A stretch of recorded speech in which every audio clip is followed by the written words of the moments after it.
Complexity की मदद से दो एल्गोरिदम्स को कैसे कंपेयर कर सकते हैं। और उस वीडियो के एंड में हमने ये भी देखा था कि n की हमेशा लार्ज वैल्यूज ही कंसीडर करना चाहिए, स्मॉलर वैल्यूज के लिए हमें वरी नहीं करना है। तो वहीं से अब हम अपना डिस्कशन कंटिन्यू करते हैं। n की लार्जर वैल्यू कंसीडर करनी है, ये मेरी स्टेटमेंट थी। तो n की कितनी बड़ी वैल्यू, नेक्स्ट क्वेश्चन यही आता है। तो मेरा इसमें आंसर होगा कि n इतना बड़ा लो as it is tending to infinity. ठीक है, n जो इंफिनिटी की तरफ बढ़ रहा है, नियर टू इंफिनिटी। तो अब आप बोलेंगे ठीक है इंफिनिटी लेना है, तो मैं इंफिनिटी पुट कर दूंगा। जैसे एक टाइम कॉम्प्लेक्सिटी मैंने ली, सपोज, ठीक है, ये टाइम कॉम्प्लेक्सिटी मैं लेती हूं, तो आप बोल रहे हैं n टेंडिंग टू इंफिनिटी, तो आप यहां पे इंफिनिटी पुट कर दो।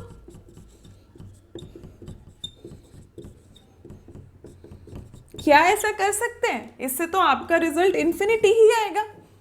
दूसरी एल्गोरिदम लोगे, ऐसे ही वैल्यू पुट करोगे, इंफिनिटी आ जाएगा। इस तरीके से तो कंपैरिजन नहीं हो सकता।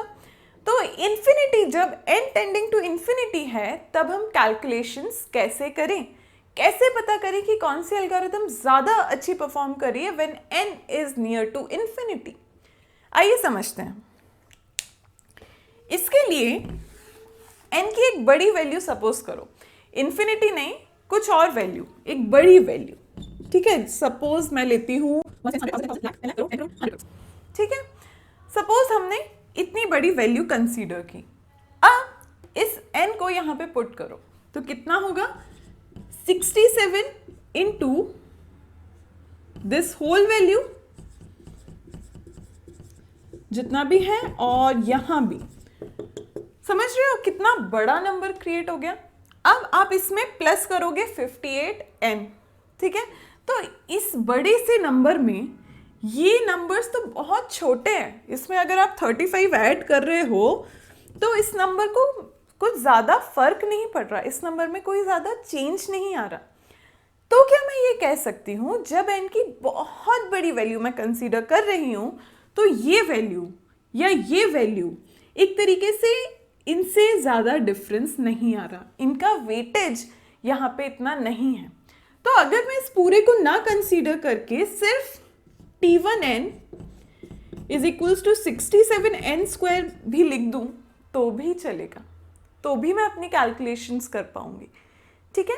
तो जब n की बहुत बड़ी वैल्यू हम ले रहे हैं, उस टाइम पे हम स्मॉलर टर्म्स को इग्नोर कर सकते हैं और सिर्फ लार्जर टर्म पे आपको कॉन्सेंट्रेट करना है, ठीक है। तो ये इस तरीके से हमने इसका सिर्फ लार्जर टर्म कंसीडर किया। तो ये चीज क्लियर है कि अब n अगर इंफिनिटी के करीब है तो सिर्फ लार्जर टर्म की मदद से हम कंपैरिजन करेंगे। तो ठीक है, दो टाइम कॉम्प्लेक्सिटीज लेते हैं और उन्हें कंपेयर करते हैं। सपोज जो अभी हमने लिया था 67n square plus 58n plus 35, ठीक है। और दूसरा हम लेते हैं 53n plus 27√n plus 98। Suppose ये दो टाइम कॉम्प्लेक्सिटीज हैं और इन्हें मुझे कंपेयर करना है। तो यहाँ पे लार्जर टर्म n की क्या है, n स्क्वायर। तो आप सिर्फ इस टर्म को कंसीडर करेंगे, ठीक है।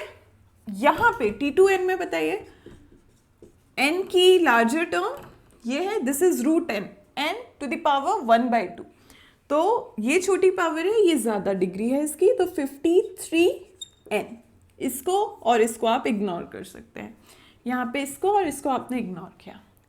अब तो आप कंपैरिजन बहुत इजीली कर सकते हैं। This is 53n, this is 67n square, this is linear, this is quadratic, so this is going to perform better, ठीक है। ये टाइम कॉम्प्लेक्सिटी बेटर है एज कंपेयर टू दिस। यहां से क्या समझ आया कि हमें एक तरीके से स्मॉलर टर्म्स को कंपेयर ही नहीं करना है, क्योंकि हम वर्स्ट केसेस के लिए टाइम कॉम्प्लेक्सिटी चेक कर रहे हैं। हम देख रहे हैं कि जब n की बहुत बड़ी वैल्यू है तब हमारी एल्गोरिदम कैसे परफॉर्म करेगी, ठीक है। तो इस तरीके से अब आप प्रॉब्लम्स को सॉल्व कर सकते हैं कंसीडरिंग कि n की वैल्यू बहुत बड़ी है। n tending to infinity, only consider larger terms. ठीक है, तो आपको ये समझ आया कि लार्जर टर्म ही लेना है, पर आपको इसके लिए ये तो पता होना चाहिए ना कि लार्जर टर्म है क्या। जैसे अगर मैं आपको एक टाइम कॉम्प्लेक्सिटी देती हूँ 2 power n plus 25 log n plus 23n square, क्या आप इसमें से बताएंगे कि लार्जर टर्म कौन सी है? 2 पावर n बड़ा है, log n बड़ा है, या n स्क्वायर बड़ा है? इसके लिए अब मैं आपको एक टेबल बताती हूँ, टाइम कॉम्प्लेक्सिटी चीट शीट, जिसमें आपको सारी टाइम कॉम्प्लेक्सिटीज लिखे होंगे और आपको उनका ऑर्डर पता होगा कि 2 पावर n अच्छा है या n स्क्वायर बेटर है, n स्क्वायर बेटर है या n क्यूब या log n। तो इस तरीके से आप उस टेबल को हमेशा रेफर कर सकते हैं। वो टेबल मैं आपको कहूंगी कि आप मेमोराइज कर लेना, तो it is going to be very helpful for you. Okay, let's see the table now. Okay guys, so ये है टाइम कॉम्प्लेक्सिटी कंपैरिजन टेबल। अगर आप यहाँ बॉटम से स्टार्ट करेंगे तो constant time complexity log n, root n, n log n, n square, 2 power n and factorial n, ये increasing order में है, मतलब जैसे जैसे आप ऊपर की तरफ जा रहे हैं यहाँ पे टाइम कॉम्प्लेक्सिटी बढ़ रही है। तो इस टेबल का हम यूज कैसे करें? तो जनरली जब हम टाइम कॉम्प्लेक्सिटीज को कंपेयर कर रहे होते हैं तो इन्हीं फंक्शंस में बॉइल डाउन होता है। तो लार्जर टर्म को कंपेयर करने के लिए आप इसका यूज कर सकते हैं। ठीक है, कैसे? देखिए, सपोज ये एक टाइम कॉम्प्लेक्सिटी दी हुई है और ये सेकेंड टाइम कॉम्प्लेक्सिटी आपको दी हुई है। यहाँ पे अब देखो ये है 2 पावर n, तो लार्जर टर्म कौन सी हुई? 2 पावर n वाली। तो ये हुआ 2 पावर n। ऐसा मैंने क्यों किया? क्योंकि n की सिर्फ लार्जर टर्म्स ही कंसीडर करनी है, क्योंकि n is tending to infinity always when we are comparing और टाइम कॉम्प्लेक्सिटी फंक्शंस। ठीक है, तो हमेशा याद रखें हम सिर्फ लार्जर टर्म ले रहे हैं, इसे हम इग्नोर कर सकते हैं। यहाँ पे ये होगा आपका, यहाँ पे तो कोई कंफ्यूजन ही नहीं है, n log n लेना है। अब आपको n log n और 2 पावर n को कंपेयर करना है। इस टेबल में देखो ये है n log n और ये है 2 पावर n, तो कौन सा टाइम कॉम्प्लेक्सिटी बेटर हुआ? ये वाला, क्योंकि इस टेबल में ये बॉटम साइड है और ये अप साइड है, तो n log n बेटर हुआ। तो मेरा सजेशन यही होगा कि इस टेबल को आप अच्छे से मेमोराइज कर लो, ये टेबल आपको बहुत हेल्प करने वाली है। सो this is it for this video.